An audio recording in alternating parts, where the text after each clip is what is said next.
Assalamualaikum warahmatullahi wabarakatuh.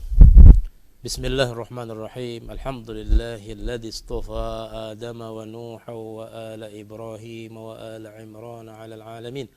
Wa ikhtassa minhumul Araba wa minhum Quraisyan wa minhum Bani Hashim wa minhum Habib Rabbil 'alamin. Allahumma shalli wa sallim ala sayyidina Muhammadin al-amin wa alihi at-tahirin wa ummahatil mu'minin wa sahabatil akramin. Wa ba'du, alhamdulillah. Ikhwatal iman, hafidhani Allah wa iyyakum. Sekarang orang melihat di medsos langsung kadang-kadang memponis, oh ini ria, oh itu pamer, oh itu hendak minta tangguh, oh itu hanya staturutan aja, hanya gaya hidup aja. Padahal kita nggak tahu hati orang. Nah, ini pernah terjadi di zaman Rasulullah Shallallahu Alaihi Wasallam, yaitu Usamah bin Zaid radhiyallahu an. Ketika itu beliau mengutus Rasulullah Shallallahu Alaihi Wasallam mengutus Usamah bin Zaid ini kepada salah satu suku, itu daerah Huraiqah, dari suku Juhainah daripada desa Huraiqah. Kemudian katanya, pagi-pagi kami menggerebek mereka. Jadi terjadi antara peperangan pada waktu itu.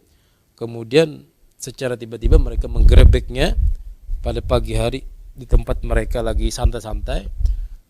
Lalu apa yang terjadi? Aku bersama orang Ansar. Ansar itu adalah orang daripada penduduk Madinah. Kalau Muhajirin itu penduduk Makkah. Nah, tiba-tiba pas kami itu mau ke situ, mau membunuh mereka, lalu ada yang mengatakan la ilaha illallah, la ilaha illallah, la ilaha illallah. Nah, orang Ansar itu menahan diri. Oh, jangan dibunuh ini. Berartinya orang yang tunduk kepada agama kita, orang yang hendak masuk Islam. Akhirnya, tapi ujar Usamah, aku menusuknya. Padahal orang ini sudah mengatakan la ilaha illallah. Asalnya kan ini orang bukan Islam. Nah, ketika datangan buan ini, lalu mengucapkan la ilaha illallah supaya jangan dibunuh, kisahnya nih, ujar Usamah. Nah, lalu dilaporkanlah di hadapan Nabi sallallahu alaihi wasallam, ya Rasulullah, ini tadi ada kelompok orang musuh kita, tapi ini pas hendak kami serang membaca la ilaha illallah. Lalu kadang membunuhnya, ulun membunuhnya ya Rasulullah sallallahu alaihi wasallam. Kenapa? Karena ujar Usamah, ulun yakin pasti orang ini membaca la ilaha illallah itu kada ikhlas. Orang yang membaca la ilaha illallah itu hanya karena ingin melindungi diri aja. Lalu apa kata Nabi sallallahu alaihi wasallam? Ujar Nabi, ya Usamah, aqataltahu ba'dama qala la ilaha illallah. Hai Usamah, ikam bunuhkah orang yang sudah membaca la ilaha illallah? Qultu kana muta'awidan. Ya Rasulullah, inya itu hanya melindung aja. Inya itu membaca la ilaha illallah itu terpaksa saja supaya inya selamat. Lalu Nabi mengatakan apa? Aqataltahu, ikam bunuhkah Usamah ba'dama qala la ilaha illallah? Ikam bunuhkah orang sudah membaca la ilaha illallah? Ya Rasulullah, ini hanya alasan aja. Ikam bunuhkah aja Nabi orang sudah membaca la ilaha illallah? Terus apa kata Usamah? Famazala yukarriru hatta tamannaitu anni lam akun aslamtu qabla dzalikal yawm. Terus Nabi ulang, ikam bunuhkah? Ikam bunuhkah? Ikam bunuhkah? Setelah orang membaca kalimat la ilaha illallah, sampai-sampai aku menyangka, sampai-sampai seakan-akan ujar Usamah, aku ini belum masuk Islam. Artinya luar biasa Nabi itu marahnya Nabi pada aku, seakan-akan aku ini belum masuk Islam, seakan-akan ujar Usamah. Nah, ini menunjukkan dalil bahwa Nabi mengatakan lihat zahirnya, jangan kita pengen tahu memponis orang.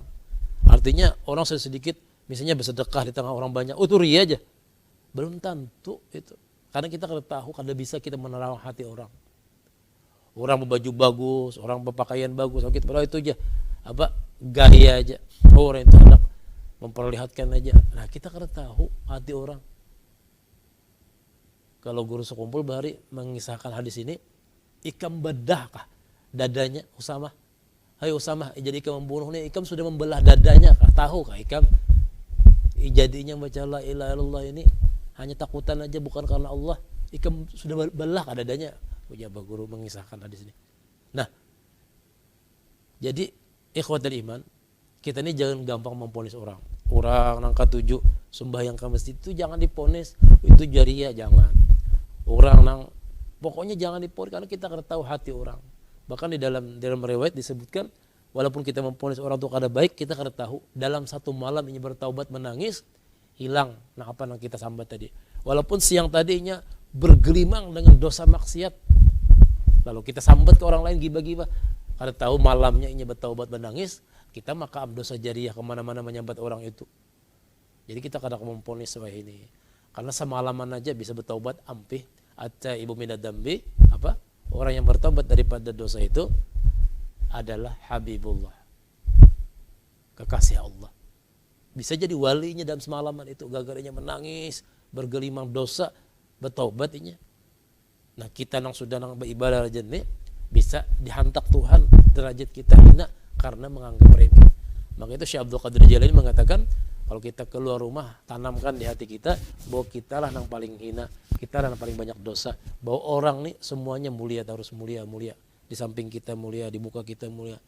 Karena kalau kita merasa mulia daripada sedikit aja daripada orang lain, itu sudah termasuk takabur, sudah ada perasaan sombong. Maka ujar Nabi, man kana, siapa yang ada di dalam hatinya mithqalu dzarrah minal kibir, daripada sombong, maka orang itu kada akan masuk surga. Kada akan masuk surga. Walaupun orang itu sembahyang, rajin salat, tapi dikibir di hatinya ada, merasa lebih mulia. Tapi salah jualan mun kita nih, aku nih aja paling hina. Lalu merasa pulang sakampungan yang paling hina nih perasaan ya aku, nah salah pulang, kibir juga itu karena.